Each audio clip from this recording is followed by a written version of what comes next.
Hey, fight fans. Next up on This Week in Law, we've got 50 Shades of unauthorized viewing of Mayweather-Pacquiao. Title's all wet, popcorn time is scorched, and the Empire would have won if they just had big data. All that and more with me, Sarah Pearson, Evan Brown, and Bill Hankus next on This Week in Law. Netcasts you love. From people you trust. This is TWiL. Bandwidth for This Week in Law is provided by CashFly at CACHEFLY.com. This is TWiL, This Week in Law with Denise, Howell, and Sarah Pearson. Episode 301, recorded May 1st, 2015. Holo-Towels, 300 each. This episode of This Week in Law is brought to you by FreshBooks, the super simple cloud accounting and invoicing solution that can help your law firm and any small business save time billing and get paid faster. Try it free at freshbooks.com/TWiL. And by Blue Apron. Blue Apron will send you all of the ingredients to cook fresh, delicious meals with simple step-by-step instructions right to your door. See what's on the menu this week and get your first 2 meals free by going to blueapron.com/TWiT. That's blueapron.com/TWiT. And by Pro Flowers. Mother's Day is May 10th, and Pro Flowers has got you covered. Get 1 dozen rainbow roses in a free glass vase for just $19.99 plus shipping. Visit proflowers.com, click the microphone in the top right corner, and enter the code TWiT. Let's get ready to rumble. We're starting This Week in Law, and in case you hadn't noticed, there's a fight going on this weekend. We're going to talk about that in just a bit here. But first, I want to introduce you to the great group of folks who is joining me today to do the show. And welcome back to the show after a much too long hiatus, Evan Brown. Hello, Evan. Denise, it's wonderful to be back. Wonderful to see you again, and great to be interacting with the folks in IRC and the people who are listening and watching. Really looking forward to this conversation. It's great to be here. Thank you.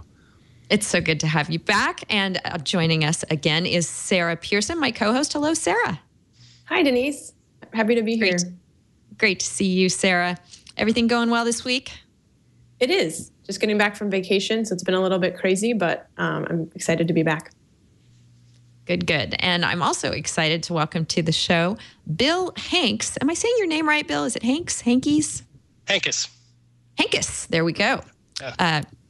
Didn't even guess that one, so I'm glad I checked. Bill Hankus, who is the founder and CEO of Scoop, SQOOP, which is an information gathering and sort of inspirational site for journalists as they're looking for newsworthy things to cover. It's a startup based in Seattle, and we actually featured it a few episodes ago. I think it was on episode 297 as one of our resources of the week. And Bill and I were communicating about that, and I thought he'd be super interesting to have on the show. So here he is. Thank you so much for joining us, Bill. Thanks so much, Denise. Appreciate the invitation. I hope that I will be somewhat interesting, at least. Oh, I know you will. We're gonna dive into the fight of the century that is coming up tomorrow in Las Vegas. And of course, as everyone has been so obsessed with whether Pacquiao or Mayweather is going to prevail in this fight, really what I've been obsessed with in the last couple of days is how the heck HBO and Showtime and all the other rights holders involved are dealing with things like Meerkat and Periscope. So I thought we'd start out talking about the fight.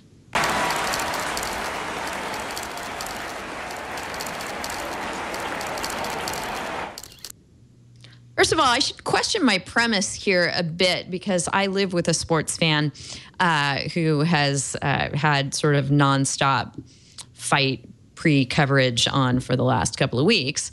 But I'm wondering if that's just, my own little bubble. It does seem to be a lot in the news, but does anyone on the paddle with me even know what I'm talking about? There's this fight going on tomorrow. Evan, are you following this?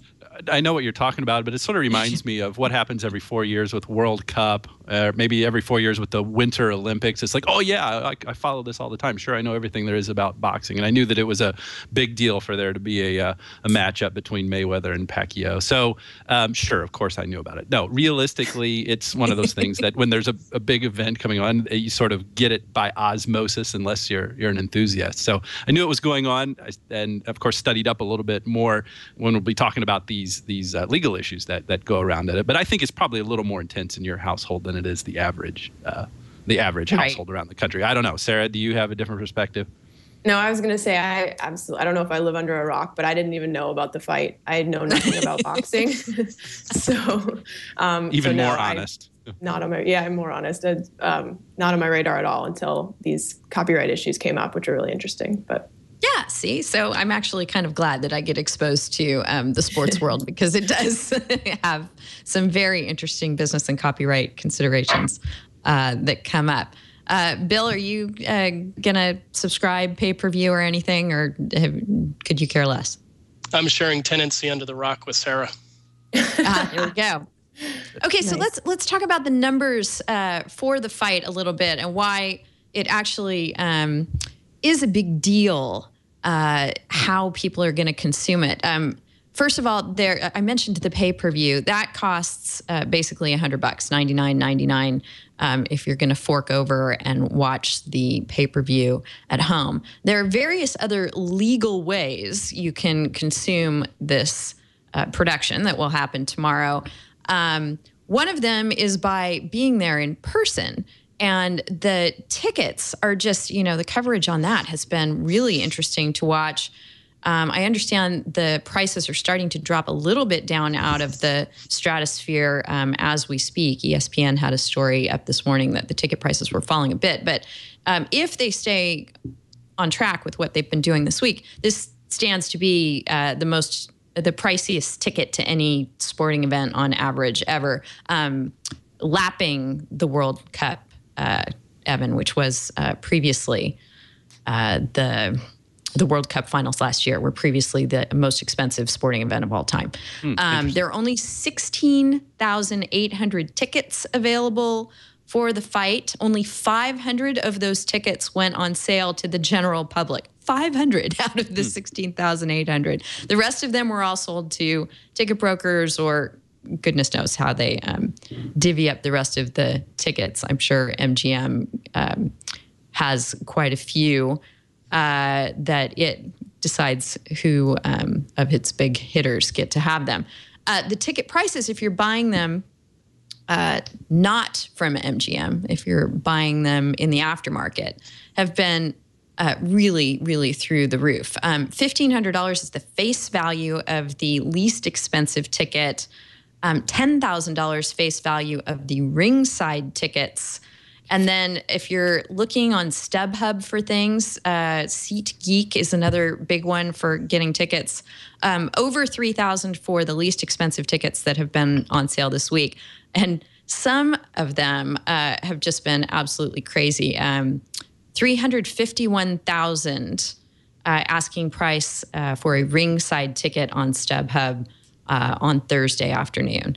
So really quite the difficult time to get there. So you can imagine that if someone has managed to land themselves in one of those seats, that's a pretty plum place to be.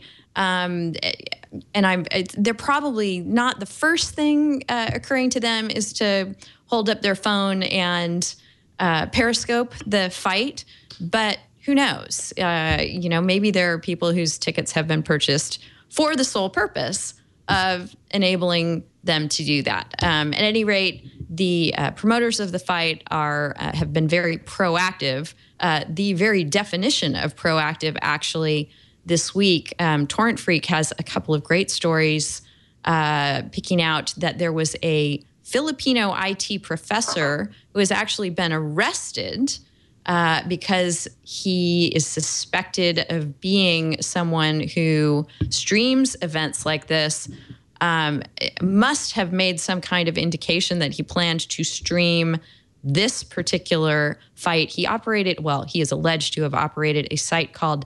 Pinoy-TV-replay.com. They actually managed to get him arrested on the anticipation that he might stream this fight.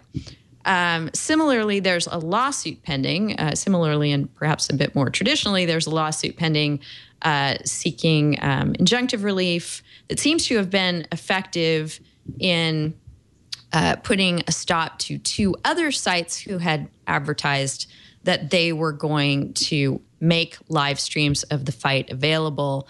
And now I'm not quite sure how they planned to do that. Again, not being a huge sports consumer myself, but I did thumb through the complaint against these sites a bit. Both of the sites are down now. The complaint, at least, without even having gotten any injunctive relief at this point from the court, I think. The complaint, at least, was sufficient to dissuade them from even having the sites up. But the complaint mentions not just stopping those site owners from streaming the site, but from aggregating streams of other people who might be streaming the site. So I found that interesting that, not only are we in the realm of sort of pre-crime here in both instances, the arrest and the lawsuit, but pre-crime via linking. So we're getting even one step removed from direct infringement. And there's a really good piece at Bloomberg talking about various other piracy considerations about the fight. And they call it whack-a-mole, that as soon as the fight goes live, there's going to be a flurry of takedown notices to people who are hosting live streams or making those available online, because there is no authorized legal online way to watch the fight. You either have to be in one of those very expensive seats, pay the pay-per-view price, or if you're at the MGM Grand, they have 50,000 closed circuit tickets available. So for $150, if you're there at the hotel, you can, I'm not sure if you can watch in your room or you have to go to some central area, but you're not actually in the ring or, around the ring. You are somewhere else in the hotel watching on a TV to the tune of $150. So setting the table thusly, Evan, I'm wondering what you make of all this. Well, isn't it interesting? Because you're bringing up the weirdness of it in terms of pre-crime. There's all this stuff going on before, days, weeks before the fight even happens. And that's strange enough in and of itself, if we're just thinking of in the abstract, it being some unlawful or dangerous event that is being enjoined. But even if we step back another layer of a level of abstraction and think of how odd that is, we're talking about copyright infringement that hasn't happened yet. That's the whole premise for asserting that this is unlawful conduct. And when you stop and think about what copyright infringement normally is, it is the infringement of a work. And what is a work? A work is something that has been reduced to a tangible medium of expression, actually, fixed in a tangible medium of expression. So we're getting these orders from the court about conduct that hasn't even happened yet, and then the unlawful conduct that is alleged to will be occurring according to the allegations in the future is the fixation of this activity, this visual scene in a tangible medium of expression. So there's that extra sort of element of oddity to it. And I think we have to do a little bit of mental gymnastics, and there's probably a little bit of mental gymnastics, legislative gymnastics that Congress went through in enacting that part of the Copyright Act that allows for the copyright protection in like live broadcast sporting events. That notice you hear at the end of professional sports games. You especially hear it, at the end of the NFL games, like this telecast is copyrighted 2015 by National Football League, blah, blah, blah. It's like, wow, this thing just happened. It's being fixed in expression, a tangible medium of expression right as we speak, but yet it's subject to copyright protection. So, there's big business, there's big money, and it's sort of the natural consequence of the business model, because what the promoters are doing and what the venue is doing here is really creating this scarcity, the scarcity of the ability to watch the fight. And so that certainly does increase demand. And to the extent that demand is increased, then the desire and the impulse for people to pirate the content or to stream it without authorization. I know from last week's show, you're on another kick of not saying piracy, right? To stream to stream the content without authorization. So it's kind of funny how those dynamics play off of one another. It is, and I think you're right to point out that there are interesting considerations when you're talking about live sporting events. That Game of Thrones, which we've been discussing for the past couple of shows, has longevity, and live sporting events do not. The real opportunity for people to make money off this fight tomorrow lasts for the limited duration of the fight. And sure, there will be people who want to watch it after the fact, but once they know who has won, some of the polish goes off that apple. So, yeah, no, not the same at all. Sarah, what do you think about the preemptive steps that have been taken, and also what might happen during the actual broadcast? Well, I think Evan raises a really interesting point I hadn't thought about, which is that the actual copyrighted work doesn't even exist yet. That's really interesting to think about. I think that there are a lot of reasons why this model of kind of going after, infringement before it occurs, but why that won't scale to other domains. I mean, one is just this fact that in this particular context, the value is so time limited, like you just mentioned, Denise. Another is that this restraining order is a prior restraint on speech. In situations like this where you're just streaming someone else's content, I suppose there's very little argument that there's any sort of First Amendment issue, but you can imagine that in lots of other copyright contexts that would be an issue. So you wouldn't be able to get meet the prior restraint hurdle. As far as what happens during the show, I mean, I imagine they're going to be sending crazy amount of takedown notices. I have no idea whether or not people will respond quickly enough that it will actually make a difference or not. But I'm sure that they've got an army of people ready to do that. Right.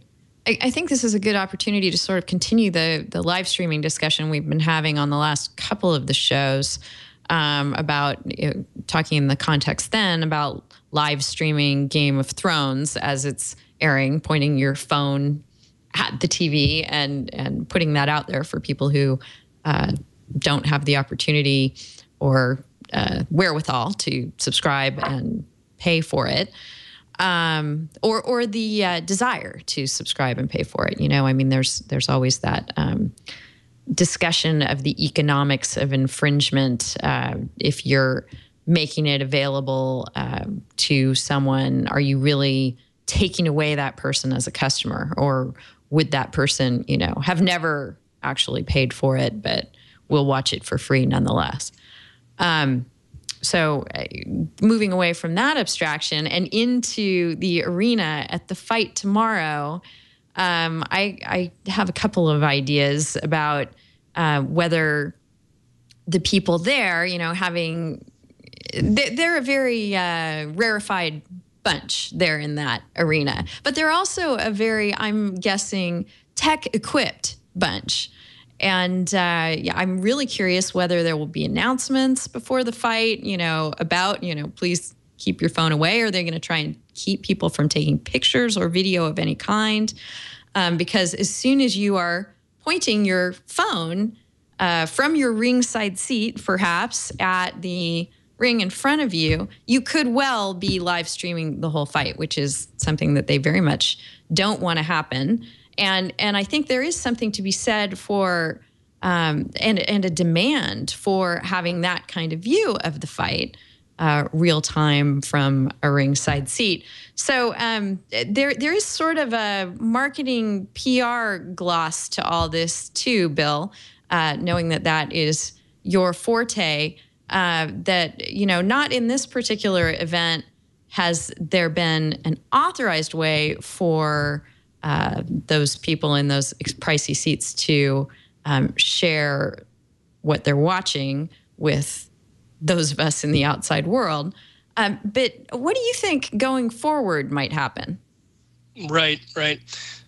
Well, I feel like we've seen this movie before where a new piece of technology has come in and disrupted an existing business model, which is what you pointed out earlier. This is, in some respect, in a large respect, is about the economics of monetizing this fight.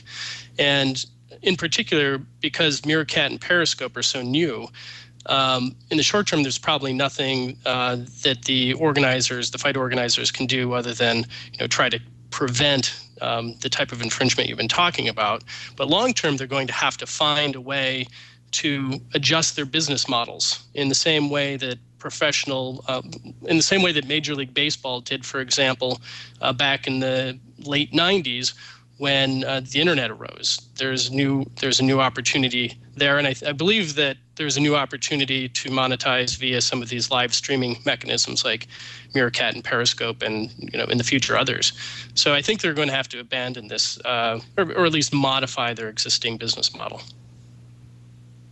Right. I think you're right, too. And there's a really good piece for folks who want to read more about all of this and dive deeper into the issues.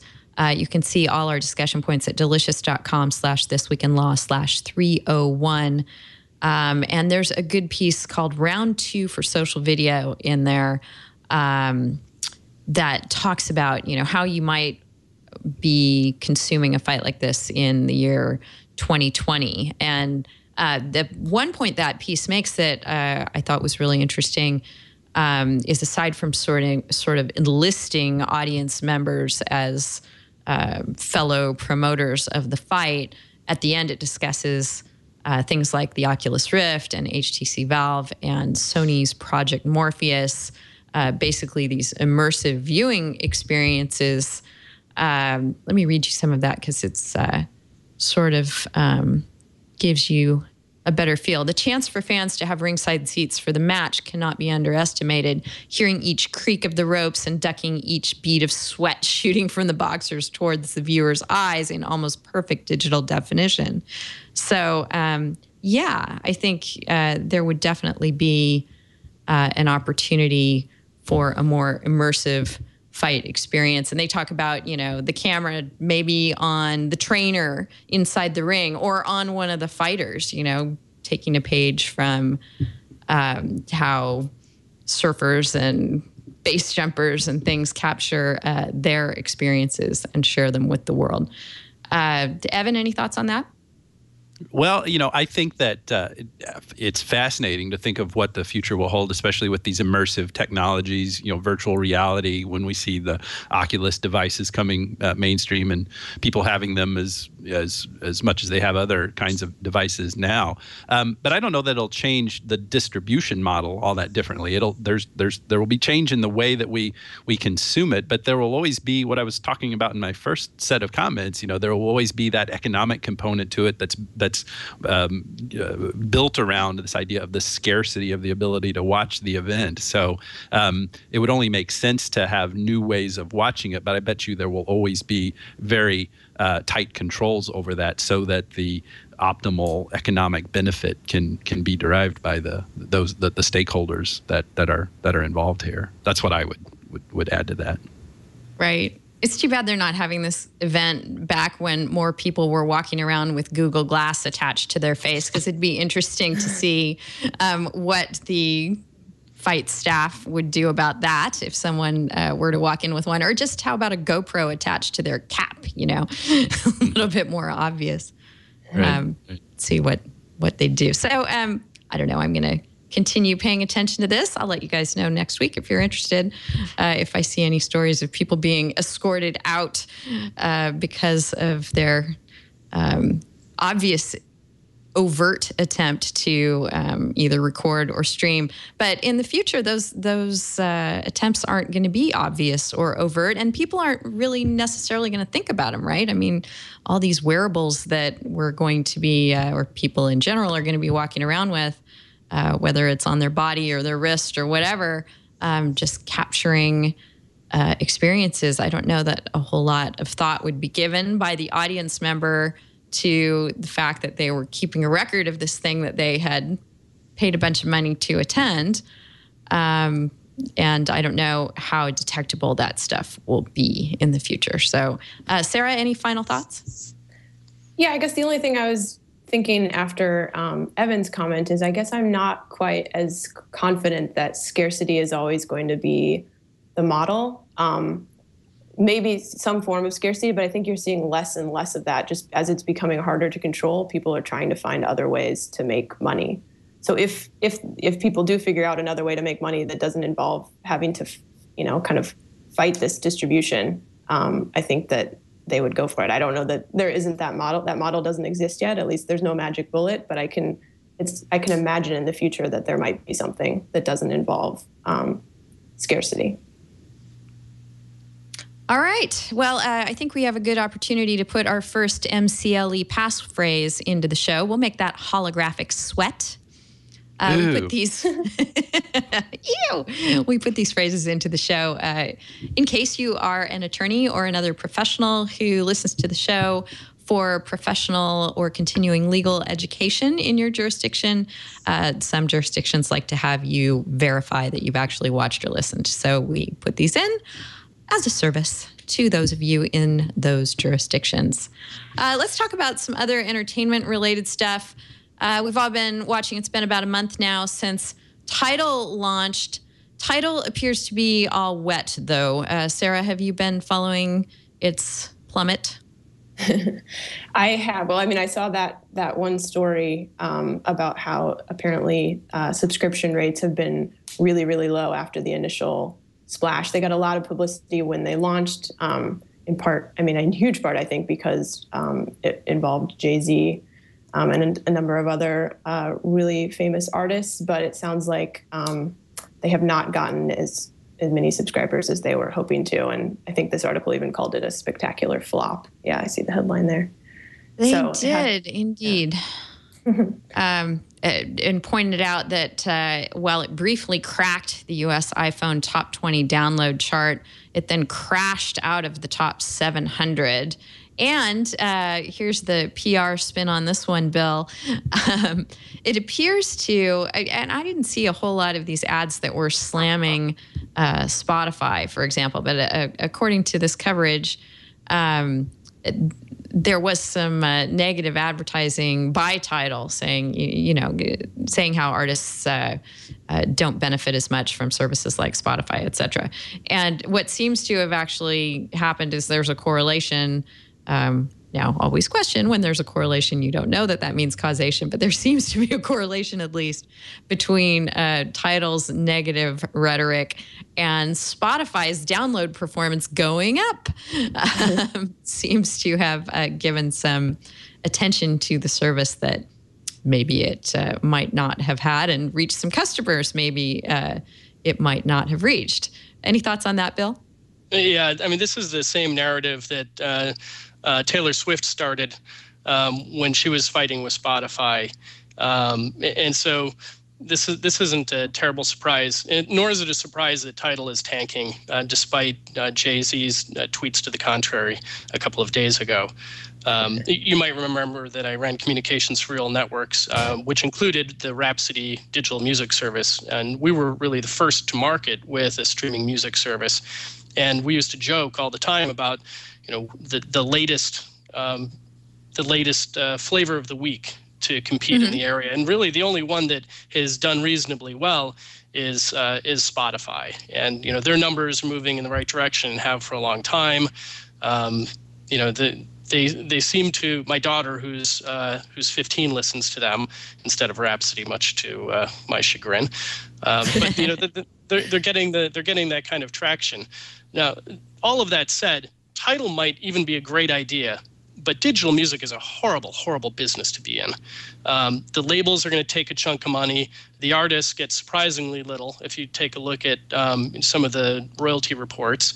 And so what's left is very little for a business like Tidal or Rhapsody or previously Napster or Spotify to enjoy. So I'm not terribly surprised. It's a terrible business to be in. Yeah, and Jay-Z has gone on Twitter saying, look, you can't just judge us right out the gate. Give us some time. We're building an audience, etc. Not fair to say that we're a spectacular flop at this point. Evan, do you agree? Well, about whether it's maybe too early in the game to predict the demise. Is that the part? Yes. Yeah, it's hard to say. It certainly isn't a great start, and I don't know if there are any comparisons we can make to situations in the past where there's sort of been, a few steps out of the starting gate, there's a stumble like this. It would be helpful to look to see if there are any stories. Like you could, I would go research this by going through the archives of TechCrunch or something like that to see how companies have started in their first few weeks. I just think it's really interesting how it's the PR side of this that's more interesting than anything, because you've got these negative attacks on Pandora and Spotify, and that seemed to bring attention to them. And it's interesting to actually have seen those apps increase in popularity. And plus, I don't know if we brought it up already, sort of the negative side of having Beyonce and Nicki Minaj being the spokespeople. Did we talk about that already? How it's like hard to have a whole lot of sympathy that they're not getting paid enough as artists, and that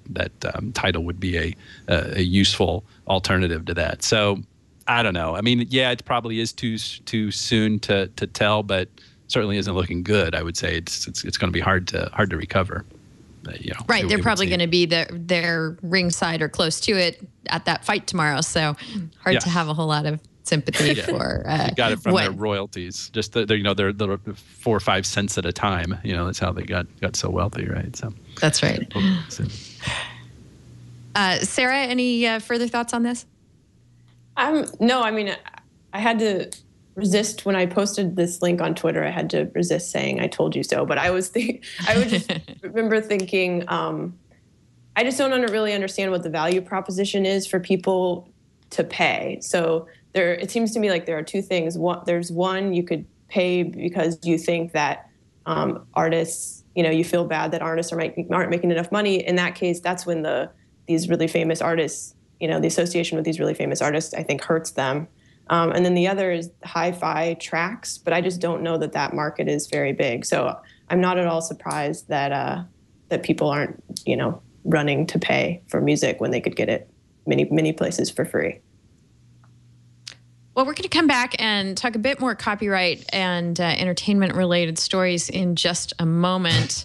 But I'm going to thank our first sponsor for this episode of This Week in Law. And I'm thrilled to tell you that all of our sponsors today are a great opportunity to help you out with a very big day coming up next Sunday, and that is Mother's Day. I hope that you're already thinking about Mother's Day and how you're going to take care of your mom. And I encourage you to bear our sponsors from this week's show in mind when you do it. And our first one is FreshBooks.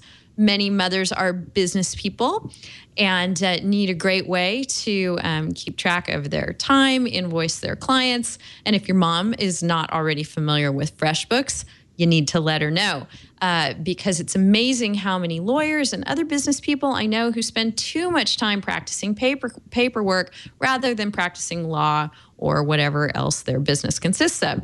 On top of their piles of affidavits, if you're a lawyer, and case files, there are billable hours that need tracking, expenses to manage for every business, and always client invoices that you have to prepare and get out.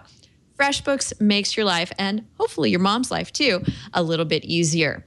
I use FreshBooks in my law practice. It works seamlessly and wonderfully for me. I really don't know how I would have the law practice I have today without FreshBooks. I'd have to hire staff, and that I don't have to do with FreshBooks because it really takes care of all of those details. I've never been great with math and accounting and keeping track of expenses and billing and stuff, But I don't have to be, because FreshBooks takes all the information and does the math perfectly appropriately, thank goodness, and also puts it into a very professional looking package that I can send out to clients and feel really good about.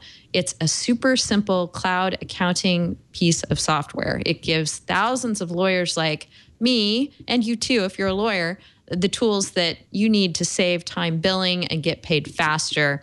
It lets you create and send super slick invoices online in minutes. And tracking your time has never been easier. You can use the mobile app to track your billable hours from anywhere. Plus, FreshBooks mobile apps help you organize receipts while you're running around between the office, a client meeting, the courthouse, wherever your practice or business takes you. If you do have questions, the award-winning FreshBooks support rock stars are waiting. There's a real-life person on the other end of the phone to help out. So if you are going to take my advice and help your mom out with her business accounting needs, it's totally simple and totally free for 30 days with no obligation. Let mom know she can go to freshbooks.com/TWiL, and please ask her not to forget to enter TWiL, TWiL, in the How Did You Hear About Us section. She or you can start your 30-day free trial today. Thank you so much, FreshBooks, for your support of This Week in Law. All right, popcorn time is getting scorched in the UK. Popcorn time, you'll recall, is it's been called the Netflix for television. Netflix not for television. What is popcorn? It's not for pirates. Netflix for piracy. Pirates. Thank you. So you can't say that. Netflix obviously is for television. Thank you. Netflix for pirates. It just gives a very nice interface to being able to access torrents, a very nice user experience. And so what's gone on in the UK is there has been a judgment that has told the United Kingdom's 5 largest ISPs that they're required to restrict customers' access to sites offering downloads of popcorn time. So I guess they have an affirmative responsibility to comb the web and determine where those sites are. I'm sure some of them at least have been supplied in the course of the litigation. But, you know, talk about whack-a-mole, Evan. How is an ISP supposed to know everywhere where a piece of software might be available for download and then block them? Yeah, right. I mean, that's the troubling part of this. And you know, I admit I did not pick that up on that part of it.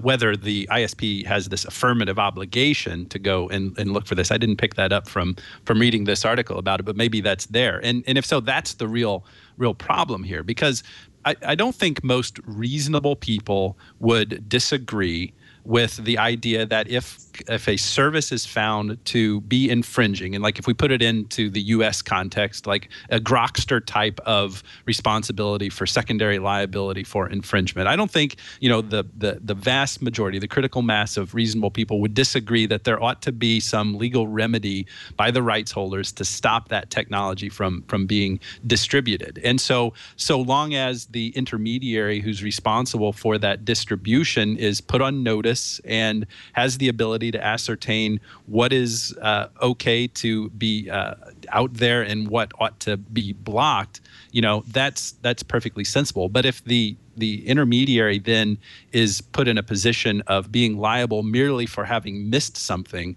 and not taken enough steps to go out there and proactively look for technology that is going to facilitate or contribute to, or whatever word you want to use, infringement, that's a little bit too much. And that's where I think the rights of the rights holders, the enforcement of the rights goes a little bit too far in the in the other direction. So I hope that that's not what's happening here, that there actually is an affirmative obligation on this ISP.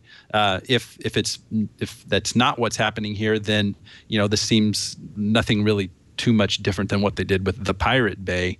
And, you know, I think it's pretty clear that popcorn time here is, you know, a Grokster-like infringing device, again, to use the vocabulary from Grokster. Does anybody disagree? Is what I'm perceiving as reasonable? Just, am I out in left field somewhere? Correct me if I am. No, I don't think so. Seems spot on to me. What do you think, Sarah? Yeah, I think the same. When you prefaced with any reasonable person would agree, I was sitting here hoping that I was going to agree with you, but I do. Yeah, it's dangerous to do that, you know. Yeah, exactly. But I don't. Hey, Bill, yeah, I don't. this could be a dangerous or scary analogy I'm going to draw here, but bear with me for a moment, because we were talking before about sites that might be aggregating illegal live streams, unauthorized live streams of the fight, and now we're talking about Popcorn Time aggregating unauthorized torrents. And it makes me think a little bit that this holding people liable for aggregating and creating a nice interface and making it convenient to access things on the web might make you a little bit nervous, because that's what your company Scoop is all about. Granted, hopefully what you're going to be linking to is a different breed of stuff. But can you see where I'm going here, where hanging liability on someone for bringing stuff together and packaging it and making it nicely available when it isn't otherwise available could make you a little bit nervous? Well, thankfully, it doesn't make me nervous in the case of Scoop, because what we're doing is aggregating publicly available information from the SEC, the Patent Office, and the federal court system. In fact, that's a sort of a nice jumping off point to talk about in the case of the federal court system, which is anybody in any of your listeners who access PACER, which is public access to court automated records. The pacer.gov website understands that there's a paywall there, so that if you're interested in downloading a summary judgment from a case that you're looking at, that's going to cost you 10 cents a page. Now, what Scoop does, we allow people to search for that case, to search for that summary judgment in the example. But if you want to download the document, then we provide a link to Pacer so that you can download that content using your site credentials, and Pacer will charge you accordingly. So I think that Scoop is probably not in the same time zone as the Popcorn Time discussion.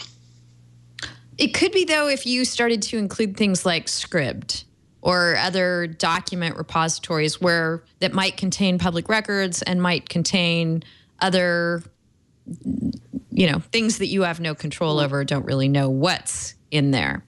Yeah, that's a fair point, Denise, because part of our long-term plan is to move beyond the public documents phase and tackle sites like LinkedIn and Twitter and many others. And there are sites that contain competitive information that reporters would be interested in as well. So we will just have to forge, our approach there will be very different. We'll have to forge commercial agreements with companies like Twitter and LinkedIn to access their information, or strike an agreement with companies that already do that. Right. Sarah, any final thoughts on Popcorn Time? Nope, not for me. All right. Well, since we started talking a bit about Bill's business and background, I thought it would be fun. You dropped in passing your involvement with Rhapsody, which obviously, and Real Networks, which has been sort of a big player in the development of internet law over the years. So maybe just take us down memory lane a little bit, Bill, and tell us about your experiences there. At Real Networks, I was head of communications there. And for those people not familiar with Real, we had three primary businesses. There's the music business, which was Rhapsody, the games business, Game House, and the legacy, maybe I shouldn't call it legacy, but the Real Player business, which is the piece of software really that gave the internet a voice back in 1994-95 timeframe. And so you're right. We faced many battles, contention around being a rights holder, but also working with rights holders in the case of musicians or game developers, or Hollywood in the case of movie content. So we had to deal with issues across the board and all of those things. And although I'm not a lawyer, I'm a communications guy. I ended up working very closely with lawyers and forming, public responses to some of the things we did because they tended to get a lot of attention. Is it kind of interesting and maybe a little strange for you that the Real DVD case, which was kind of a big deal, and Real Networks sued preemptively to try and protect their software that enabled people to rip and store their DVDs, and this was a big no-no as far as the DVD Copy Control Association was concerned. I remember when Real Networks filed preemptively to try and say what we're doing here should be legal and fine, and we're not facilitating infringement here, so back off, basically. Right. Is it weird now to look back and see that technology? I don't know. I mean, DVDs are still there, and people still do like to, if they have them, use them more flexibly than just in their Blu-ray player. But still, this issue seems to have fallen by the wayside with the availability more broadly now of streaming technologies. A little bit, that's right. Keep in mind, though, people have been ripping DVDs since, 10 minutes after the DVD Copy Control Association created its encryption technology called CSS, which is, actually, I can't remember what it is anymore. But that CSS was hacked like 10 minutes after it was released. And so people were ripping DVDs with such frequency that PC World began to publish an annual list of the best DVD rippers. And this is before Real DVD came on the market. So the irony of the Real DVD case was that this was intended to be a legal means by which people could make a fair use copy of the DVDs they purchased and play them back later. And the funniest part about it is that Real Networks is a licensee to the DVD CCA, so the Copy Control Association. So we had a license to decrypt the disc. Now, Judge Patel later ruled that although it might be okay for people to make a copy of their DVD in certain cases, it was illegal to be able to manufacture the means by which consumers would actually do that. But the whole thing just seemed silly from a business perspective, that Hollywood was missing out on an opportunity to embrace something that was actually beneficial for them. It provided another means. It provided a legal means for people to do what they were already doing. In fact, PC Magazine complained when they reviewed Real DVD that with the added layer of encryption that Real DVD put on top of the DVD technology, that the DVD was locked down, quote unquote, tighter than Hannibal Lecter. And so I think Hollywood missed a business opportunity. And that's, par for the course for rights holders in many cases. The music industry did it, they've been suffering ever since. Evan, do you think this is a non-issue now, that there are DVD rippers out there that people can comfortably lay their hands on if they want to, because it's just not being pursued? Well, there's a lot of content that's locked up there, and people have these in their archives, and any vector by which content can be made available and put in a way that it can be shared more easily, I think is going to be seen by the studios as a threat. So I guess what we look at is, in the reality, there may be less enforcement, but I don't think that that's a true indication that there is less of a threat to the studios and the other rights holders in this instance. It's just that the nature of the ordinary consumption has changed. More streaming rather than through physical media, but that doesn't mean that taking it off of the physical media and making it available isn't still a problem. So it's just more of a shift in everyday usage, I would think. Yeah, Sarah, what do you think? Yeah, I think that's right. I think it's more a matter of whether it's a good business decision for them to try to enforce when nobody really uses DVDs anymore. I can't think of the last time I used a DVD, and I watch stuff all the time. So it just seems like it might not be worth their time to go after it anymore. You guys are making me feel old-fashioned. We watch DVDs all the time in my house. Oh, really? Oh, yeah, Yeah. absolutely.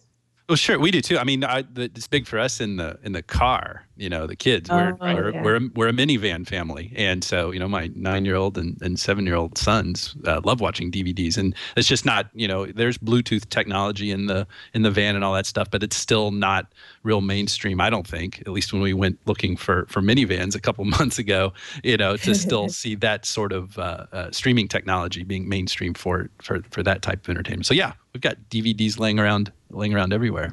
So there's still physical media is still there. I don't know what the market numbers are, but just based anecdotally, yeah, it's there. So I wouldn't feel too old, Bill. Yeah, no, this is one of those future is here, just not evenly distributed things, because I can't remember the last time I played a DVD, and I can't remember even wanting to play one really in a long time, even when traveling and going to areas where there's no connectivity. In that sort of extreme situation, I would download something in advance and take it with me, and then it would evaporate when I had watched it. We can rent it via iTunes or Amazon or something, and then it just goes away when you're done. So that's even, I'm not without the kid factor either, Evan, but it just tends to, I don't have screens in the car, no minivan here. So the screens that he has to enjoy are the ones he's already holding. And so it's either streaming on that device or has been downloaded without the help of a DVD. So I don't know. I could certainly see how having a large DVD, maybe it originally came from DVD library, would be an advantageous thing for people. And that's what Real DVD was all about. Right, Bill? Yep, that's right. I mean, the use case was, use the kids in the minivan. Mm-hmm. Kids are hard on physical media. They get scratched. There's peanut butter and jelly on them. Whatever. They get lost. How many of your DVD cases, Evan, are empty, right? And yes. So why not? You went out and you spent good money to buy Dora the Explorer, right? And why wouldn't you be able to back that up and take it with you and play it? It just seems like a wonderful business opportunity for somebody. Evidently not Real Networks, and evidently not Hollywood. Yeah, right. True. I won't make any commentary about Dora the Explorer other than, who would want to lose that? So,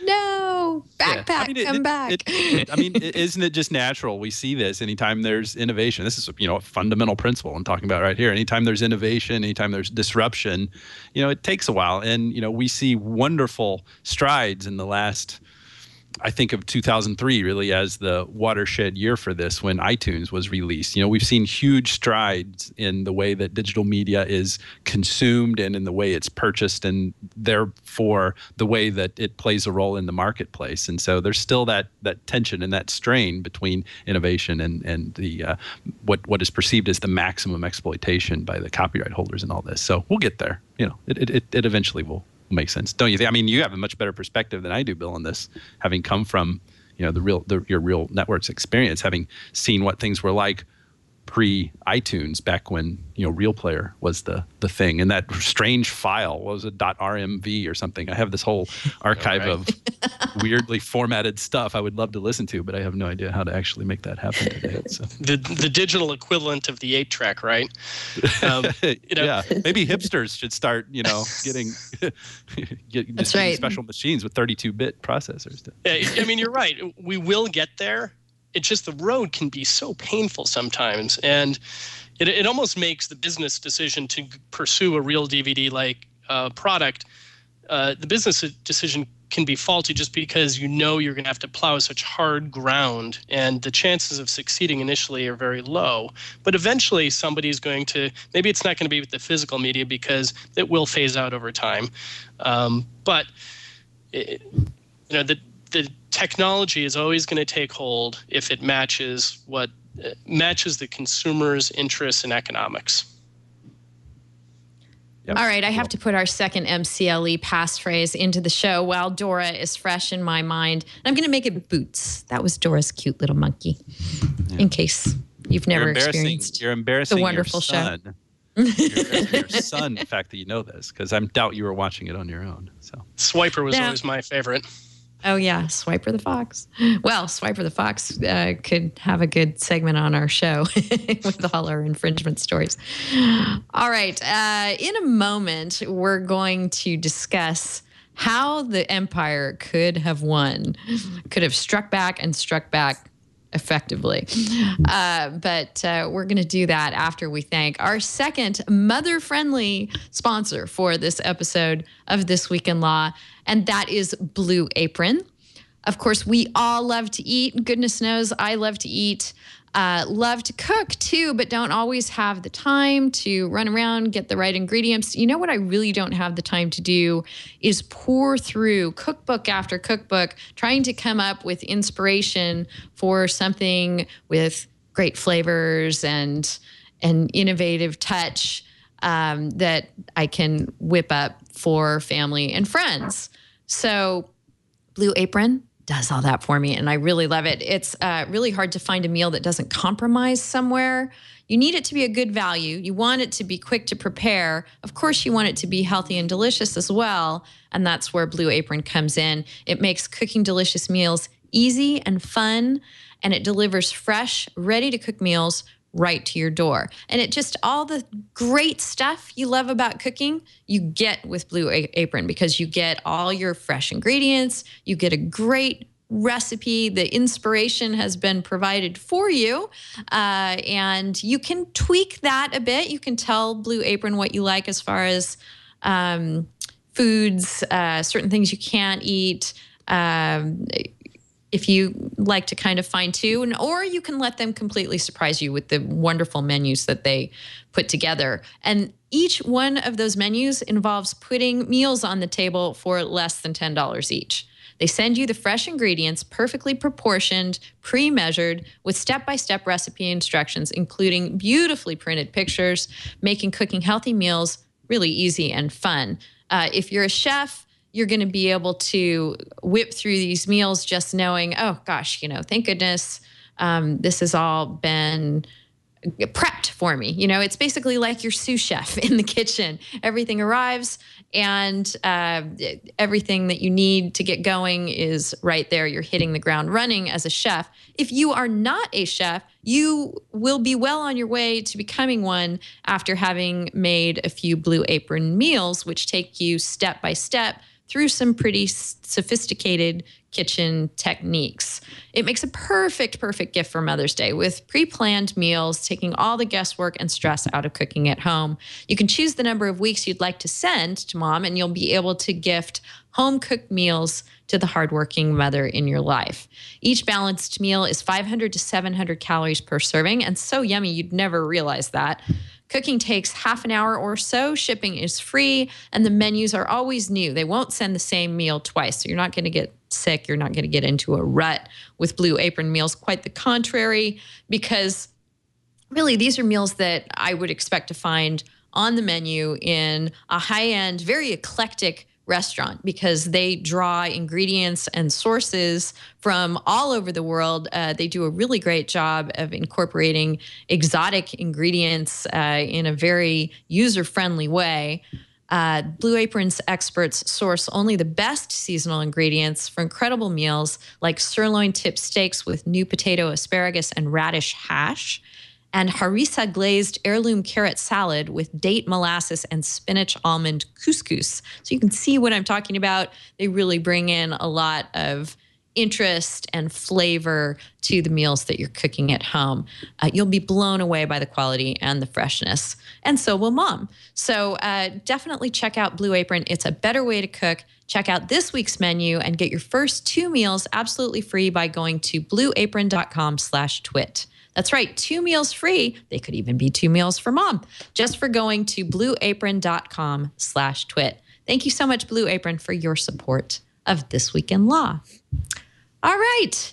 How could the empire have struck back with greater force than actually happened in the Star Wars universe? Well, it would have involved knowing a whole lot more about you, and raises privacy concerns.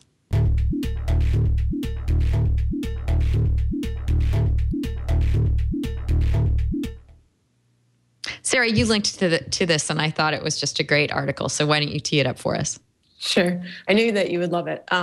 It was an article by Daniel Solove, who is a professor who writes a lot about privacy. And it's a really cute tongue-in-cheek article about how if the Empire had access to big data, they would have won the war. They would have known where Luke Skywalker was from data analysis. If they would have had better data security, they would have responded effectively to the data breach that went on in the movie, and kind of goes through all the different scenarios. And it's really pretty funny piece. I definitely recommend checking it out. It's in the delicious notes, the rundown for the week. So. Right. And as you read it, were you thinking, I mean, I'm sure this was the message that Daniel Solove wanted to convey, that really any empire, any entity could become an evil empire as if it had access to this kind of data and wanted to use it for ill rather than good, right? Sure. Yes, definitely. Both, yeah, I think on the evil side with the big data, and also just making the point that how important data security is for any empire or organization or institution. So, right. So, Evan, what do you think? Shall all the Jedi close down their online accounts and make sure that they're operating a little bit more stealthily? Pull down the hood, as it were.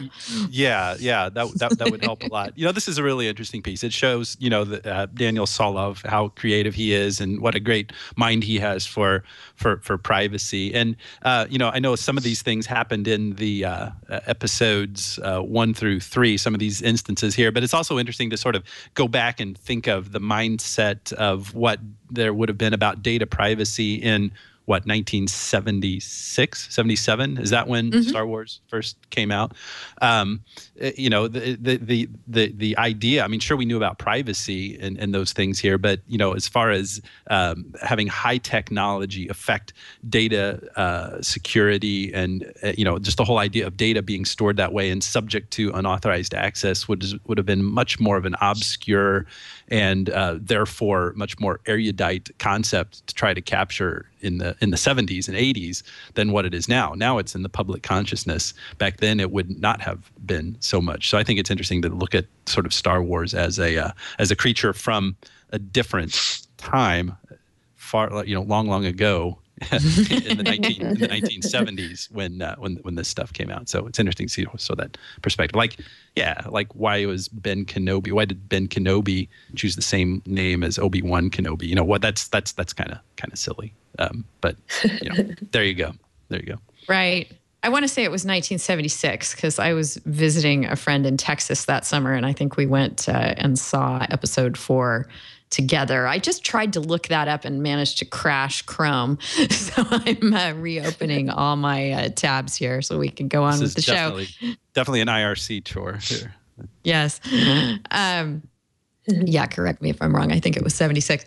In any event, though, moving on from the Star Wars story, unless, Bill, do you want to weigh in on what if the Empire had access to big data before we move on?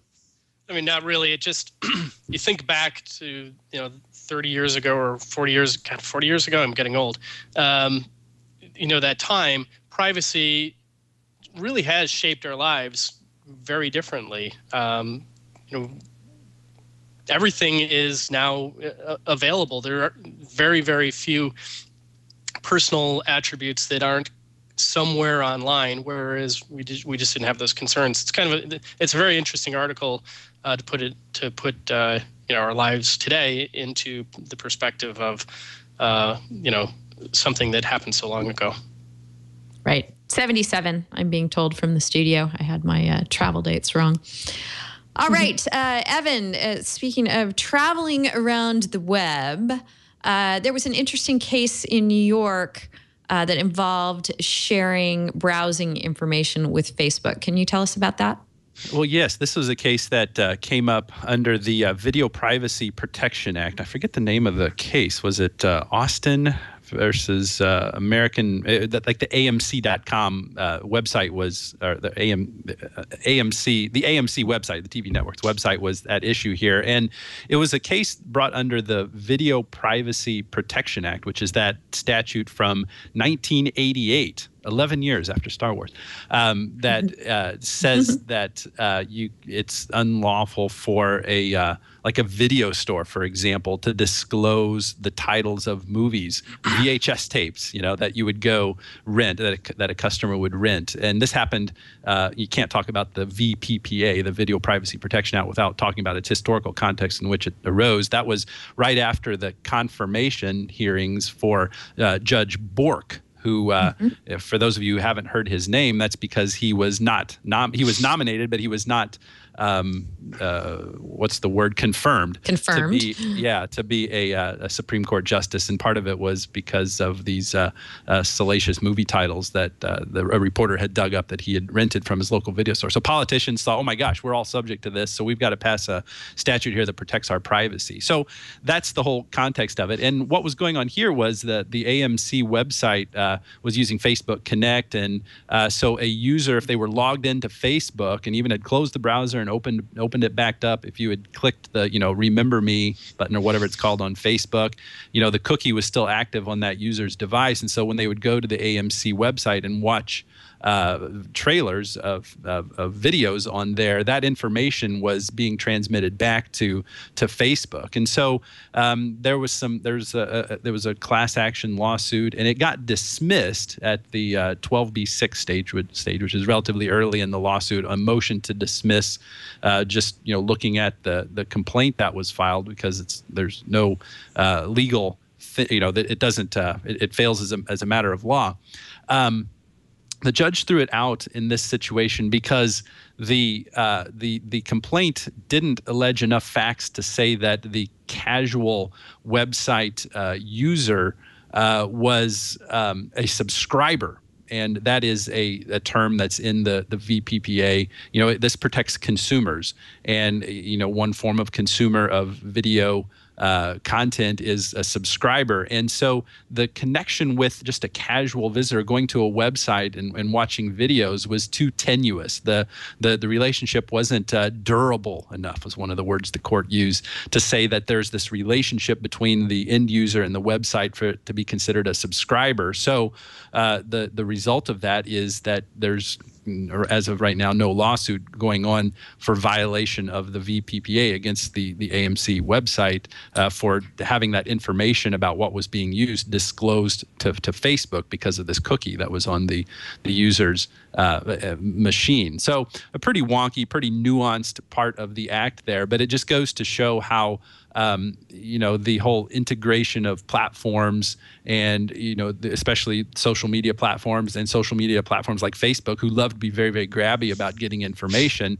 really presents some new challenges under old statutory frameworks like the VPPA. And I guess I should say, I wrote about this case on internetcases.com. And then about a week before that, there was another case involving Hulu, under the VPPA, and the holding there was a little bit different. It was about whether or not there had actually been a disclosure to Facebook, because in that situation, it was a little bit further along in the lawsuit. It was a motion for summary judgment, and the motion for summary judgment was granted because there wasn't enough evidence to show that even though Facebook had this information about what people were using, what videos they were watching, there was no information that Facebook had actually connected disparate pieces of data to draw a conclusion about who is actually watching a particular piece of content. So there's a lot of activity lately, the past few months, under the Video Privacy Protection Act, which is an interesting little gem of a statute that we have from different time periods being applied to new and modern novel contexts. Yeah, it seems like you point out that it is an older statute that it seems like people are taking creative stabs at applying it to new situations and just sort of seeing how that goes.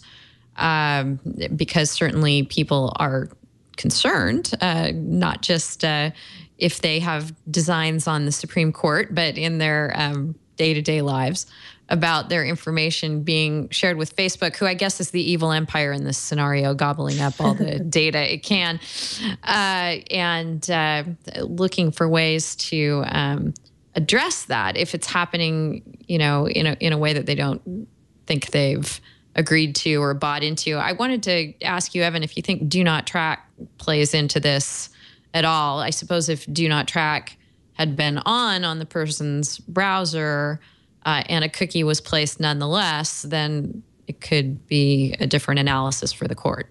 Yeah, and I don't know exactly how that would come out. I think, certainly there's going to be inferences to be drawn from what that user intended for his or her information, how that information could be used if they turned on the Do Not Track feature. But at the same time, I don't know that would have changed the analysis under the statute, because at least in this AMC case, what was relevant was, how much of a relationship there was between the user and that website. And whether you have Do Not Track on or off doesn't make that relationship any different. So I'm not sure the outcome would have been different, but, maybe in a larger evaluation of this kind of situation, if you have Do Not Track turned on, it demonstrates what that person's stated expectations are and could go toward, helping in a larger, broader analysis of what that person's expectation of, how their information was going to be used in the appropriate context. So I do think those issues are related. I don't know if it would have been dispositive, but definitely sort of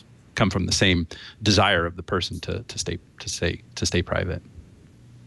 Bill, what does the marketer in you think of applying the Video Privacy Protection Act to browsing and video viewing habits and the sharing of the resulting data with things like Facebook? I'm not familiar enough with the act to really opine on that one, Denise.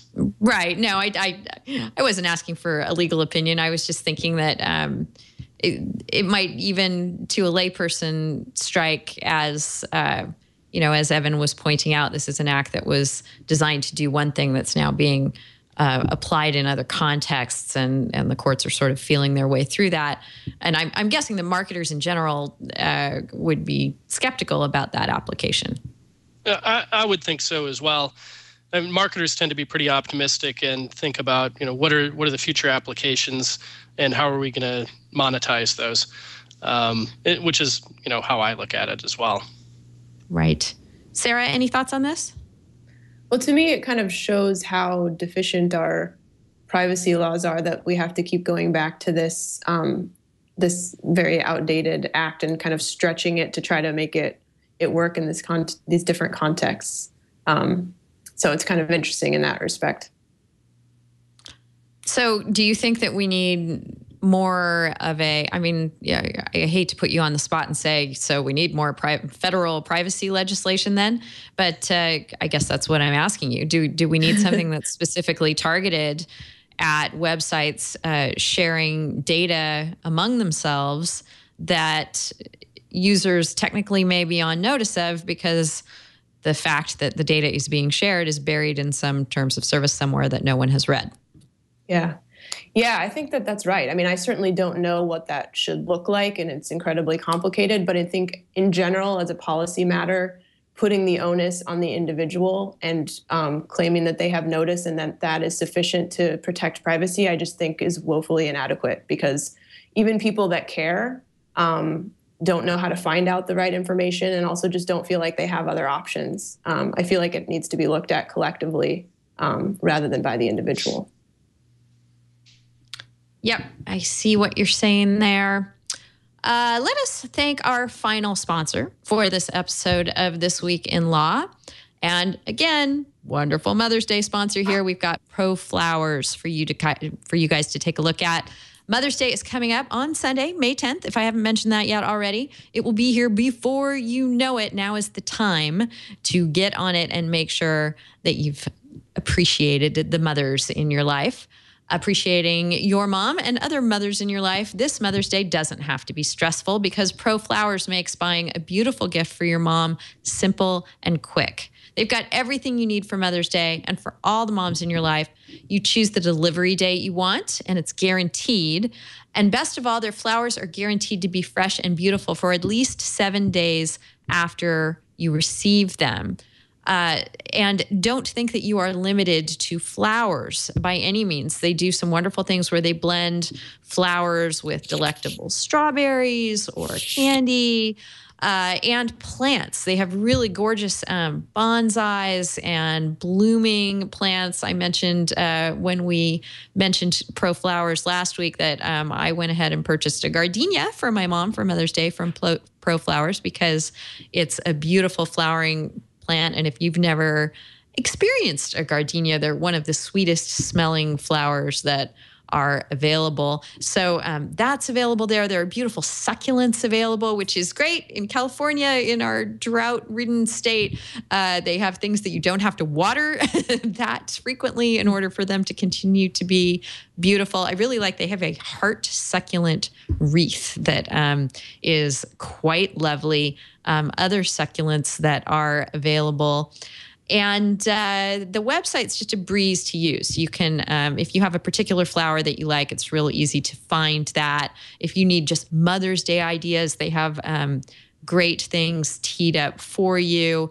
I really like, too, that they have some more non-traditional floral arrangements available for you. I loved that they had an air plant in a glass bowl that hung from a macrame hanger you could hang from the ceiling or a window or something.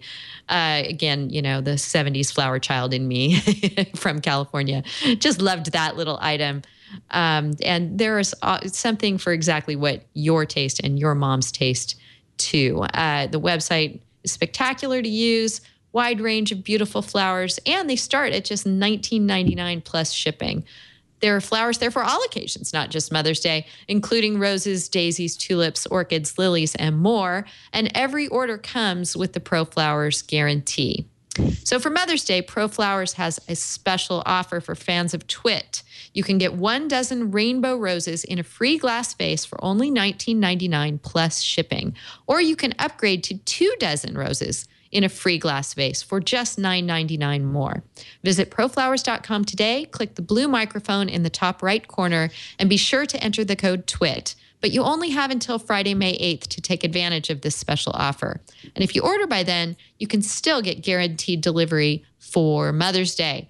That's proflowers.com and use the code TWiT, T-W-I-T. Thank you so much, Pro Flowers, for your support. And on behalf of TWiT, to all mothers out there, happy Mother's Day. All right, I think we will move into the journalism realm for a bit, since we're blessed at having Bill on the show with us today, who's working in that realm. Ooh, this is a new one. Yes, San provided us with a few more bumpers since your departure. That's what was new. You asked me what was new since you had not been on the show. We have a few more bumpers now. Yay. Actually, I think we have bumpers for all our topics now. Thank you, Sando. Did a really beautiful job on those for us. San, too, is just, he's been just an intern extraordinaire. We've been so excited to have him involved in the show. He's a huge, huge help. So thank you. Let's talk a bit about Scoop with Bill. Bill, I know we featured your site as a resource of the week. Tell us once again why it's something that reporters should pay attention to. Sure, Denise. Scoop is a site that helps reporters gather information from public data sites like the SEC and the Patent Office and the federal court system. And the reason that's important is because business reporters spend almost a day per week digging around for company information in these sites. And so by aggregating this information and allowing reporters to establish alerts so that every time there's a new filing or a court case, for example, Scoop will trigger an alert. By doing this, we're saving them all kinds of time that they can then turn around and use to generate more original content, which is really the important part right now.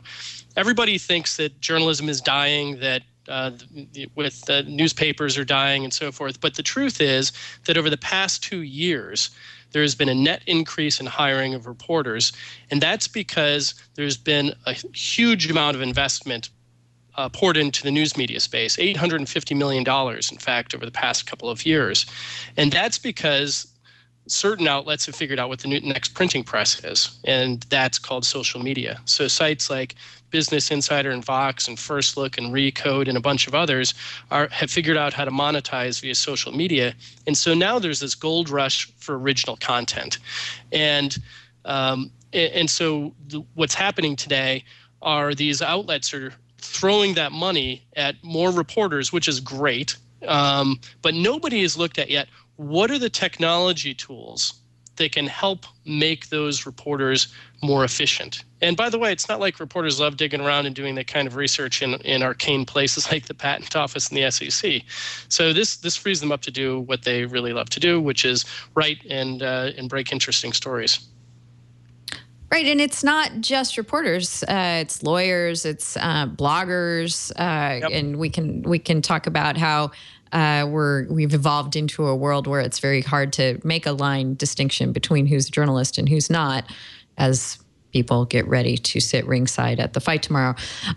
But it's. I think there was a huge need for someone to try and make sense and a more convenient and accessible way to access public records that are available from disparate sources now.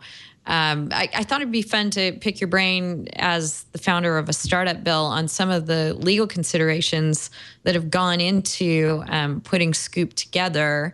And one of them would be, you've built a better mousetrap here as far as aggregating these sources. Can you tell us about the process that went into that? Sure. So, I mean, from a legal perspective, there's the formation issues, of course. Then there's the intellectual property concerns. And as we talked about earlier, we're not too concerned about what we're doing now because all the information is publicly available. And Scoop isn't the only one that is using information from the SEC. Morningstar, Bloomberg, they're all doing interesting things with in analyzing SEC documents and other company types of activity. LexisNexis has built a huge empire on doing the same thing with court records. And there's other sites like Anography, which is kind of new. They do the same thing with patents and so forth. So what Scoop has done is just we've created a lightweight version of all of those sites and put it under one roof and made it easier for journalists to access. And as you pointed out, Denise, lawyers are using it. We have wealth managers, currency managers, IP portfolio managers using it. My background is PR and journalism, so that's the problem area that we're focused on. But we're also very interested in understanding how other people, lawyers maybe who don't want to pay the freight for, or for LexisNexis, et cetera, are using. So we're very interested in the use cases there. All right. Evan, do you want to ask any questions or find out more about Scoop? Yeah, I mean, it's well. First of all, is it open just to journalists, or what's the current market on it right now? Because I heard you talk about expanding, plans there. What's sort of, where is it and where is it going? Right now, Evan, it's mostly journalists on board. I would say 95%, just because that's where we're marketing right now. But we are open to other markets as well, and then we can figure out what to do once we see how the customers are using it.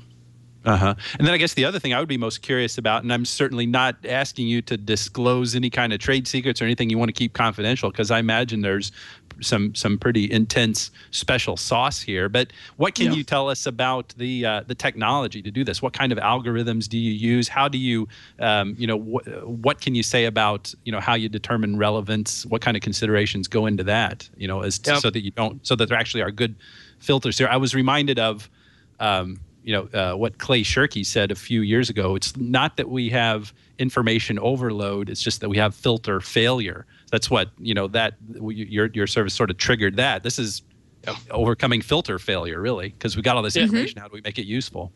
No, that's exactly right, and that's a wonderful quote. So the technology is really search technology. My co-founder has spent his entire career in search and data extraction, and actually I came from search right before founding Scoop. I was director of PR at Bing for Microsoft. And so what we do, and it's different technology, different search technology that we apply to each data source, because the SEC publishes its information differently than the Patent Office and different from the 164 federal courts that we track. But essentially, we gather the information using the search technology, put it in our own database so that we can then make some sense of it in terms of serving it back to the journalists. Now, we do a couple of interesting things today that that even our data sources don't do. So, for example, in the SEC, if a company's insider or executive sells stock or gets a stock grant or something like that, the company issues what's known as a Form 4 for those not in the know. And it's a table-looking document that has a bunch of codes in it and a bunch of numbers. And so what Scoop does is we actually do the accounting on that form. So that if you did a search for Google and you saw a Form 4 for Sergey Brin, we would total it up and say that, you know, Sergey sold another $18 million worth of stock under his 10b5-1 plan. And that's something that that the SEC doesn't do. And so we're adding some value as well. Now, you raised the point about relevance, and relevance is very important, and it's something that we're going to apply more and more as we get more data on board. So, for example, if somebody does a search for Apple, well, that could yield all sorts of results. There's Apple, the manufacturer of Macs and Apple Watches. There's apple juice producers, and now that we're tracking federal courts, there's a number of there are a number of personal bankruptcy cases that are coming up. So we're using relevance science essentially to surface the type of information we think that our audience is actually looking for, which is typically something about Apple Inc. And so we'll make that suggestion to you. But over time, we'll get even better and better at that. So using the Form 4 example, if somebody did a search for Google, or better, think of alerts. We wouldn't trigger alerts for a little 1,000-share transaction because we would understand that journalists really don't care that much about it. Now, when Sergey Brin sells an unusual amount of stock, then that's something that is could be more relevant, and so we would surface that information to our journalists. So I'm curious, right now you're dealing strictly with public record sources. Do you plan to open up into other things? You mentioned LinkedIn earlier. Is LinkedIn the new PR newswire? LinkedIn is not the new PR newswire. The new PR newswire is an interesting separate conversation, but LinkedIn is highly relevant for reporters because it's an indication as to what type of hiring is going on in the company, who's made executive moves, and so forth. Twitter is another example. Reporters think of that as the modern day police scanner. But the problem with the police scanner, of course, is you get up to go to the bathroom or grab lunch and you miss the call for the 4-alarm fire. And so what we hope to do over time is to be able to aggregate the certain signals from social media, whether it's Twitter or LinkedIn or Quora, and to be able to use Evan's words, apply relevance so that reporters can then, we can give the right information to reporters, like, hey, you know, there not only was there a 4-alarm fire, but here's what people are saying about it. And or if there's an important executive from a company who makes a tweet that is later followed up and creates this conversation, we want to make sure that we're surfacing that type of information. So yes, we do have plenty of plans to increase the number of data sources that we're aggregating beyond what I think of as the low-hanging fruit of public data. Right. That could raise some interesting things that you might have to iron out, not just using Twitter's API, since Twitter information is by definition ephemeral and only certain outlets are authorized to archive it in any way. So that's something that could come up for you down the line. Yeah.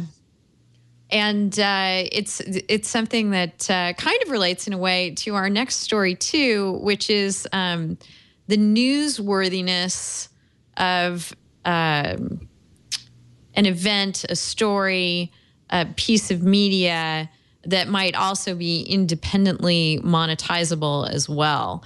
And what I'm referring to in this case has to do with the Walter Scott shooting and the cell phone video of that shooting. The New York Times recently reported that a celebrity and publicity management company called Marks and Sparks was going to news outlets and attempting to charge them up to $10,000 for using that video in their coverage. And various other sites reported that Marks and Clarks had put the opinion out in the New York Times saying at some point it's not newsworthy anymore. You're using it for commercial benefit. So you should have to pay us, basically, is what they say. We're representing the rights holder, I guess, is their standpoint. And unfortunately, or fortunately, some copyright scholars, including Christopher Sprigman and James Grimmelman and others, have had the chance to weigh in on this and basically said, wait a minute, fair use is fair use, and newsworthiness lasts a little longer than perhaps you're thinking about.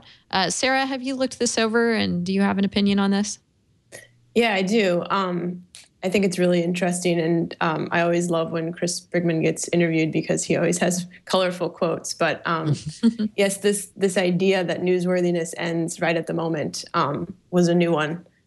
So that's clearly silly. I think the case is still, or not the case. This incident is interesting from a fair use perspective, though, just because these sorts of things are going to happen more and more as people have cameras on their phones and are recording everything all of the time, and you don't know when something's going to end up being newsworthy. So this idea that someone could then prevent or charge basically royalties to news organizations who then use these images or these videos is really interesting, and seems like it could set a bad precedent. I don't know that it's completely clear cut, though.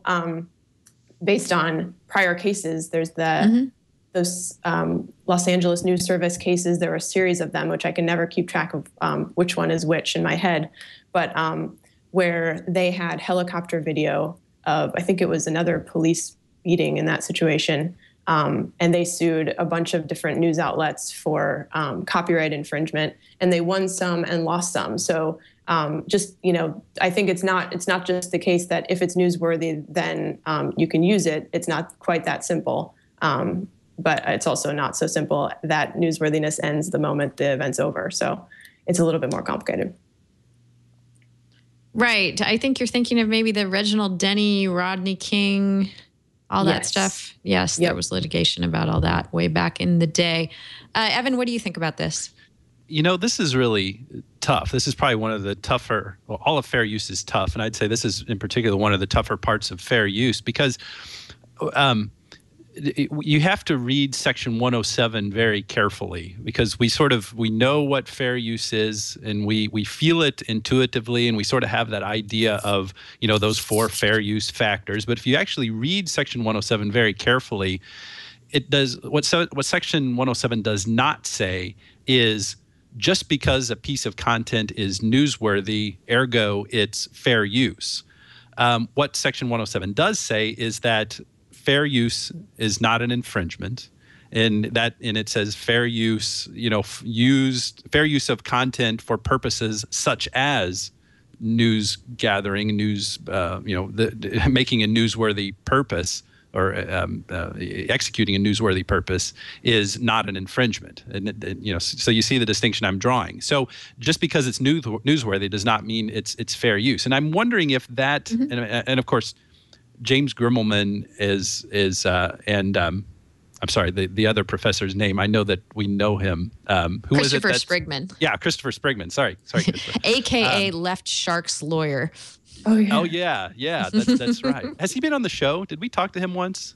He has. Yeah. Yes, I think he's been on several times. Yeah, so I'm sorry about blanking on that. But, those guys know everything there is to know about copyright. But I just wonder if a little bit, maybe unconsciously, we're sort of glossing over this idea that newsworthiness does not always equal fair use. It's can be a big indicator of it. And so I'm not so quick to say, oh my gosh, it's ridiculous to say that the Walter Scott video is not fair use. I think there actually could be a market for content like this. One of the things that Christopher Sprigman, I think it was Christopher Sprigman, said was that people don't buy iPhones or mobile devices. I'm paraphrasing what he said and taking liberties with it. They don't buy it so they can go film the police.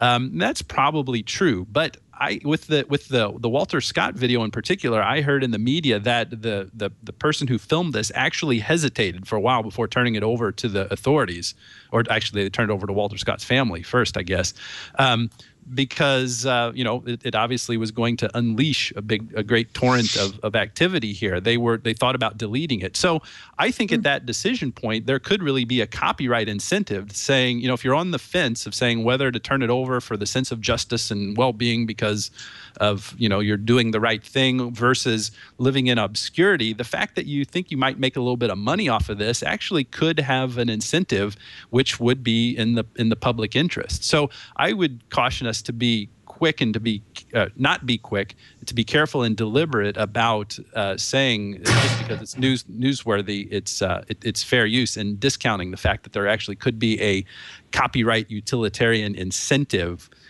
in situations like this that ought to militate against a finding of fair use, because if it's fair use, then the copyright owner can't monetize it. If the copyright owner can't monetize it, there's not that incentive. So we've just got to be careful about this debate, just as with all of them. We can't be too knee-jerky in these things.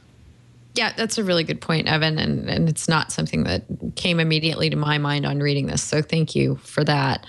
We're getting to the point where I want to give you our resources and tip of the week. We have one final patent story that's almost a resource in itself. So let's do that and we'll roll into the next resources.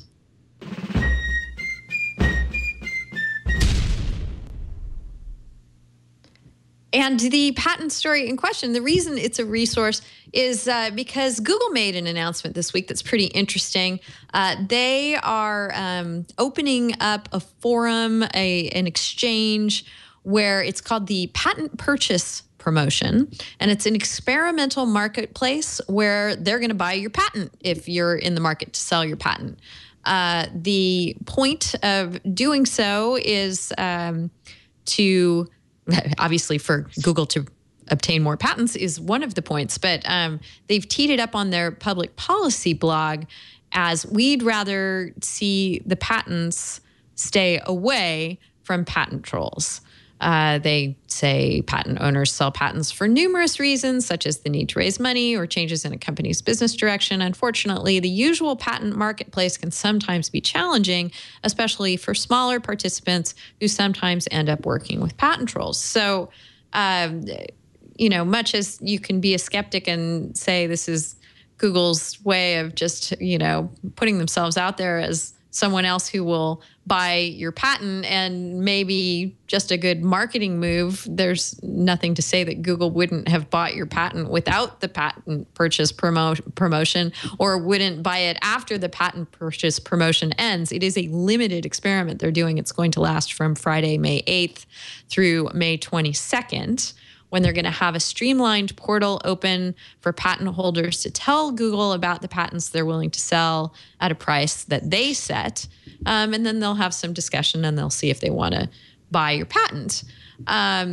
So it's just an interesting way to go about it. It certainly is Google taking a stance against patent trolls and trying to keep patents out of their hands. I like this comment from Alan Lowe, who posted this. He's their Deputy General Counsel for Patents. He says, think of it as a 20% project for Google's patent lawyers.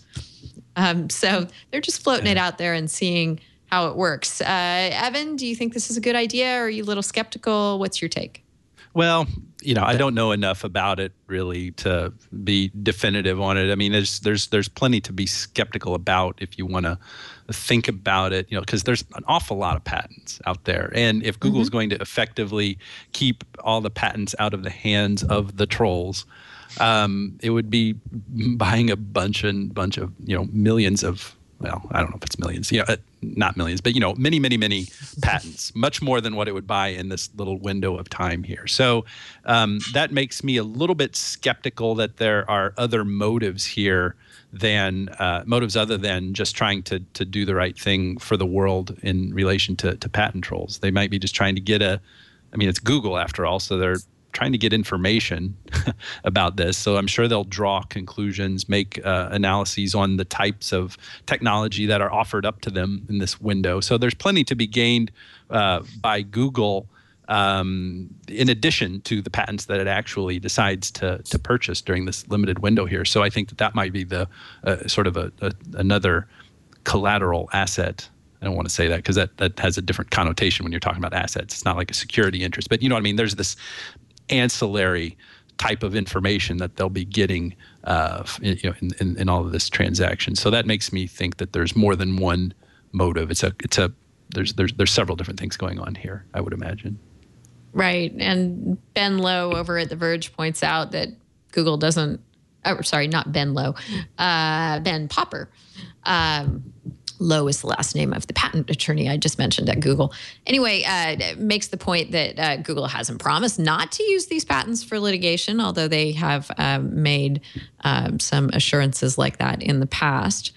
And the program does not try to open the marketplace to other tech companies to participate in, which might be a good idea too. So it will be interesting to see how it goes. And if you have a patent for sale, you might want to explore this. Any thoughts on this, Sarah, before we move on?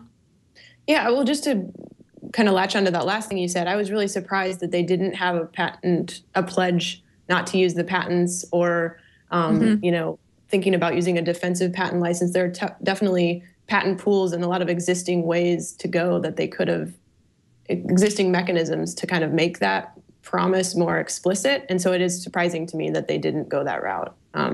It does kind of make you wonder what the motives are. And it also does seem to me like this is clearly just a Band-Aid strategy. It can't be our long-term, solution to the patent troll problem.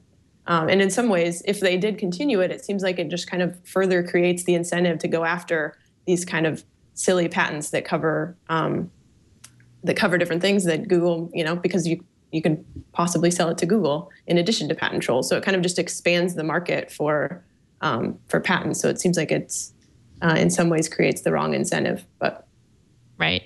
It'd be fun to get Alan Lowe on the show and see if we could get some of those questions answered. So maybe we'll invite him and see what happens. Yeah, that'd be great. Those are good points. Let's move on to our tip and resource of the week. Our tip of the week is in our ongoing series of Creative Commons license tips. Sarah, this week we've talked a lot about the licenses and how you can search for things, how you can apply them, why you would use them. I just thought with your exposure to and working with Creative Commons on a regular basis and the works that people have applied the licenses to, if you might have a list of all stars that you have in mind, things that you're just delighted to see available under a Creative Commons license. Yeah, this was a fun one.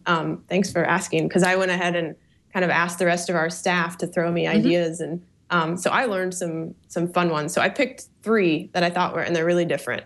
So the first is the electric slide is apparently under a Creative Commons non-commercial license. That one was, all of these were actually new to me.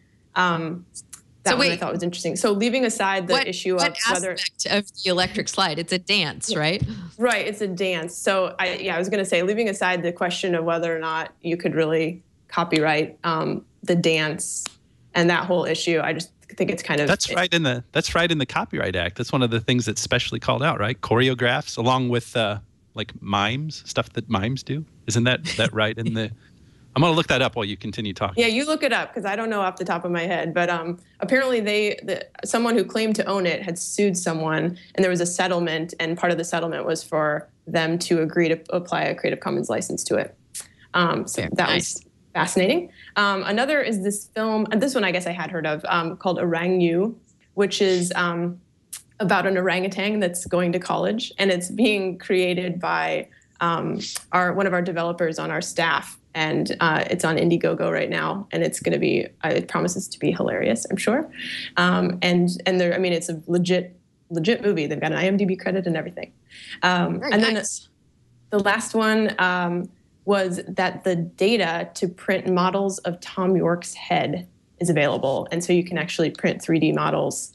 This came from after Radiohead distributed data from one of its music videos under a CC license. And that was kind of one of the weird, quirky uses that came out of it. So those were 3 that I thought were kind of fun and surprising. Those are great. Thank you so much, Sarah. I hope folks will check those out. Our resource for you is by Carrie O'Shea Gorgon, if I'm saying her name properly. She writes something called, she writes at Carrie at her own site, carriegorgon.com, and her tagline is "What Marketers Need to Know Legally Speaking." And she has a great post on Meerkat, Periscope, privacy, and the law, and the legalities of live streaming video. She goes into how you can do a quick analysis to sort of troubleshoot whether something you're hoping to live stream might be protected under somebody's copyright that could get you into trouble. She discusses the private place versus public place distinction and things that you might get into regarding people objecting to your streaming depending on where you are.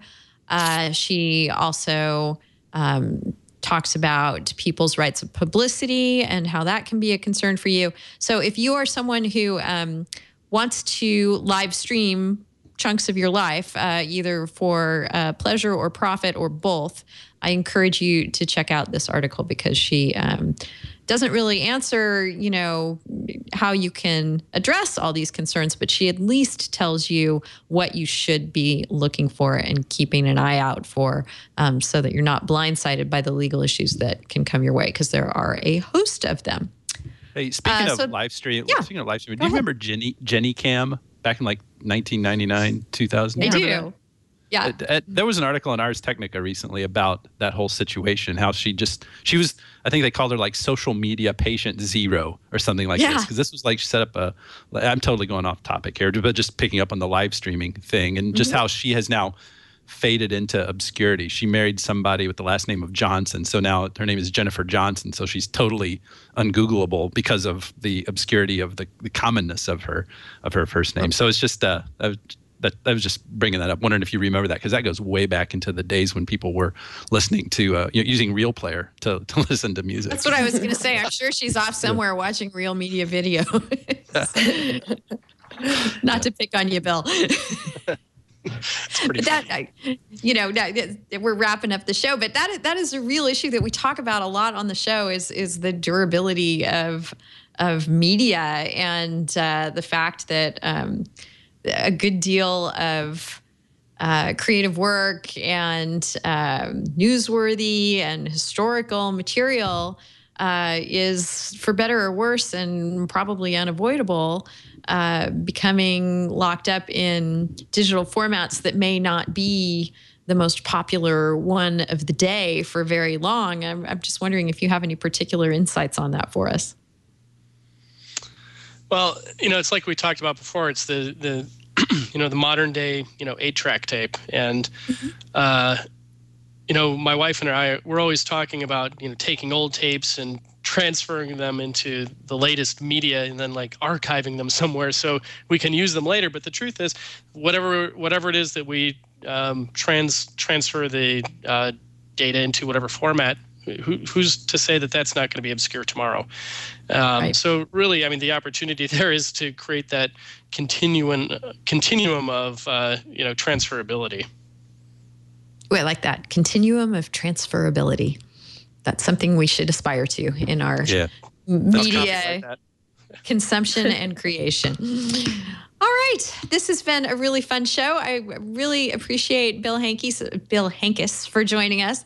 I got to tell you, Bill, I'm so sad, but every time I've thought of your name while prepping for the show this week, I keep having references to South Park pop into my mind. So I'm going to banish them right now. You are not going there. That's Bill Hankis, so glad you could join us. Scoop is a great product. Anything that makes public records, particularly public access, legal records, more searchable, more surfaceable is a wonderful thing, and we're glad you're doing it. Thanks very much, and thanks for having me on the show. Is there anything coming up, thing you want to let people know, things you'll be speaking at, things you want people to pay attention to in the near future before we sign off?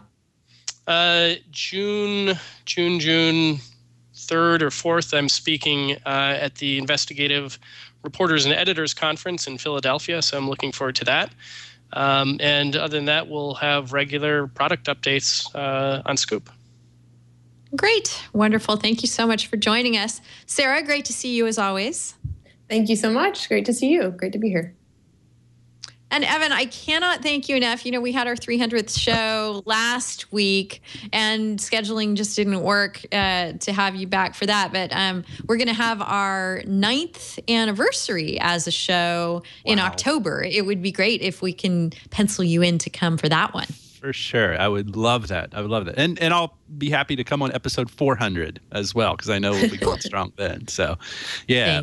This has really been a blast. Thank you so much for having me back. It's like I said, I don't know if we were on film taping yet. Before I said, I feel like I'm right back at home. So thank you for your hospitality and for the wonderful conversation. Sarah, great to talk with you. Keep up the good work here. Bill, really nice to meet you. Enjoyed hearing about you and your background and your current things going on there with Scoop. Sounds like really interesting stuff. So I've really appreciated the chance to be here. We've really appreciated the chance to have this discussion with all of you, and really appreciated the audience that's joined us during the show. If you have done so, that means you've tuned in at twit.tv at 11 a.m. Pacific time and 1800 UTC. I don't think it's dark outside right now. That's when we do the show live each week. But don't worry about it if you can't make the show live. We are available for you after the fact and on demand. If you go to twit.tv/TWiL, our entire archive of shows is there. We also have a YouTube channel. If that works better for you, various ways of subscribing to the show are laid out at our twit.tv site. So we're just happy however you can join us. Thrilled to have you along for the ride each week as we explore these complicated and fun and interesting and relevant issues at the intersection of technology and law. You can get in touch with Sarah and I between the shows. I am Denise at twit.tv. Sarah is Sarah P at twit.tv. Great way to let us know guests you think we should have on, topics you think we should address, further discussion or insights you have to add to things we've already talked about. We love hearing from you. We really couldn't do the show without you. So please keep your thoughts and suggestions and comments coming. We really need that. Remember, you can see the entire discussion point list for all of our shows at our Delicious page, which is delicious.com/thisweekinlaw. This was episode 301, so /301 will put you into all the things we discussed today. And we'll be back next week for our next episode of This Week in Law. Thanks so much. Take care. Right on. There we go. I've missed that right on, Evan. Yeah.